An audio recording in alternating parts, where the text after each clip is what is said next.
Hello everyone, I am Soika Chatterjee and welcome to our channel BTN Academy.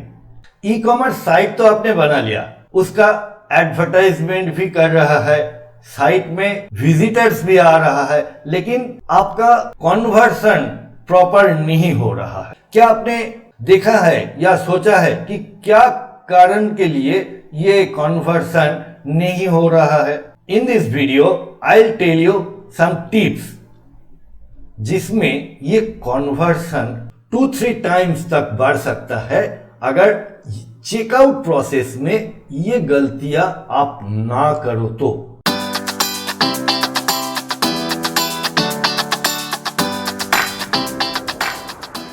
अगर आपने हमारा channel को अभी तक सब्सक्राइब नहीं किया है तो please subscribe this channel first and do not forget to press the bell icon ताकि आगे चल के जो भी वीडियोस आने वाला है उसका नोटिफिकेशन आप तक पहुंच सके। तो चलिए देखते हैं चेकआउट प्रोसेस में क्या छोटा छोटा बदलाव लाने से आपका साइट का कन्वर्सन मल्टीपल टाइम्स इंक्रीज हो सकता है। First thing, clear and concise checkout flow. Suppose कोई एक कस्टमर एक प्रोडक्ट को चूज किया है, देन उसको ऐड टू कार्ट किया। ऐड टू कार्ट करने के बाद क्या आता है? Checkout process.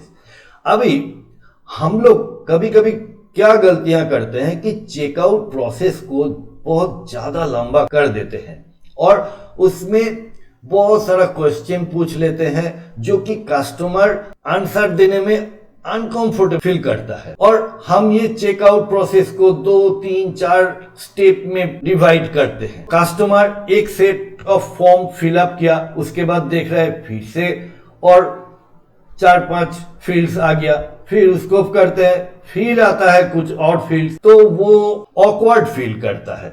इसीलिए अगर चेकआउट प्रोसेस का नीचे एक प्रोग्रेस बार डाल देते हो, अगर आपका checkout process multi page checkout है तो एक प्रोग्रेस बार डाल देते हो तो उसको समझ आ जाएगा कि चेकआउट प्रोसेस में वो कहां तक आया और कितना दूर जाना पड़ेगा। और दूसरा चीज ये है कि जितना लेस क्वेश्चंस आप पूछ सकते हो उतना ही बेहतर है ये चेकआउट प्रोसेस में, तो ये चेकआउट फास्टर हो जाता है। Second point is guest checkout option को आप इनेबल करके रखो।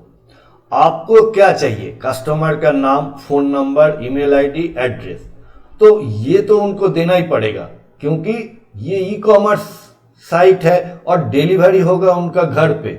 इसका बिल और कंफर्मेशन जाएगा उसका ईमेल और व्हाट्सएप में या मोबाइल नंबर पे, तो ये तो आपको मिल ही जाएगा। तो क्यों उनको फोर्स कर रहे हो कि अकाउंट आपको क्रिएट करना ही पड़ेगा? वो आप बाद में कभी भी कर सकता है। अगर 2-3 बार आपका साइट में आ गया और आपने कुछ बोनस पॉइंट्स या वॉलेट सिस्टम आपका साइट में है तो आपने आप करेगा वो बोनस पॉइंट या वॉलेट पॉइंट को इनकैश करने के लिए, लेकिन पहले उनको गेस्ट चेकआउट करके जाने दीजिए। Then comes multiple payment method. आजकल सिर्फ डेबिट कार्ड और क्रेडिट कार्ड से पेमेंट नहीं होता है, आज यूपीआई है, नेट बैंकिंग है, वॉलेट्स है, बहुत सारा पेमेंट मेथड्स है। तो आपका वेबसाइट में ये सारे पेमेंट मेथड अगर अवेलेबल है तो कस्टमर कंफर्टेबल फील करता है। तो try to implement all the available payment methods in your website. Transparent pricing and shipping cost. मेरा एक पहला वीडियो में बताया था कि आप कोई प्रोडक्ट का प्राइस जब डिसाइड कर रहे हो तो उसके अंदर ये शिपिंग या अदर जो चार्जेस आपने लगाया है वो एक साथ इंक्लूड करके ही दो। सपोज आपने एक प्रोडक्ट का 100 रुपया प्राइस दिया और बाद में जब वो चेकआउट करने जा रहा है तब आप उससे 50 रुपीज शिपिंग कॉस्ट मांग रहे हो, देन ये कस्टमर तो आपके हाथ से गया। लेकिन यही 150 रुपीज अगर आपने प्राइस बोला होता, अगर उसको वो पसंद आता तो वो ये चेकआउट स्मूथली हो जाता और आपका एक सेल जनरेट होता। तो इसीलिए मैं बार बार बोलता हूं कि कस्टमर को चौंकाइए मत, उसको शॉक मत दीजिए। अब जो प्रोडक्ट प्राइस है वो including of taxes, shipping fees and other आपका जो जो चार्जेस है सब मिला के वहां पे डालो। अकाउंट क्रिएट करने के लिए आपको पहले एक टिप बताया, वो मैं इलाबोरेट कर रहा हूं कि आप तो गेस्ट ऑप्शन से चेकआउट का परमिशन दे दिया है, लेकिन इसको कोई कस्टमर को कैसे आप थोड़ा इंस्पायर कर सकते हो अकाउंट क्रिएट करने के लिए। आप अपना वॉलेट सिस्टम चालू करो, बोनस पॉइंट चालू करो, सुपर कॉइन चालू करो, ताकि उसको एनकैश करने के लिए कस्टमर को अकाउंट क्रिएट करना पड़ेगा। नेक्स्ट टाइम वो जब आएगा तब उसी अकाउंट से लॉगिन करके उसको वो सुपर कॉइन, वॉलेट में बोनस पॉइंट, ये सब एनकैश करना पड़ेगा। तो this is one way you can encourage your visitor to create an account. और एक टिप है, आपका जो बिलिंग एड्रेस या शिपिंग एड्रेस है, यहां पे आप ऑटो कंप्लीट ऑप्शन रखो, ताकि कस्टमर को W लिखने से वेस्ट बंगाल आ जाता है, K लिखने से कोलकाता आ जाता है, तो फॉर्म फिलअप फास्टर हो जाता है। Now one most important point, clear error messaging.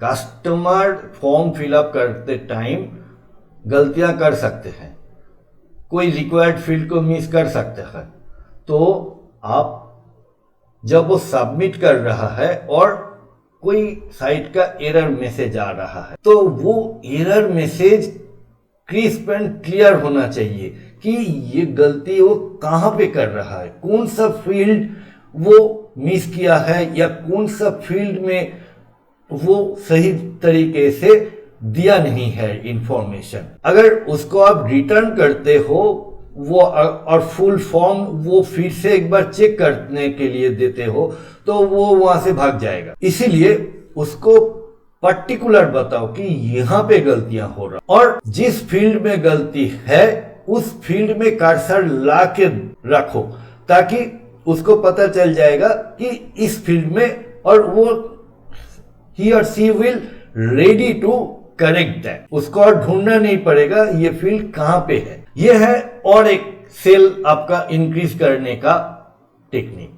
जैसे कस्टमर ने तो आपका पैसा पेमेंट कर दिया, तो उसको क्या कीजिए, उसको एक थैंक यू पेज में लाइए जहां पे you are showing your gratitude, और वहां पे कुछ ऐसा प्रोडक्ट दिखाओ जो कि उसने अभी जो चीज बाय किया है उसका रिलेटेड आप सेल या क्रॉस सेल वाला प्रोडक्ट दिखाओ।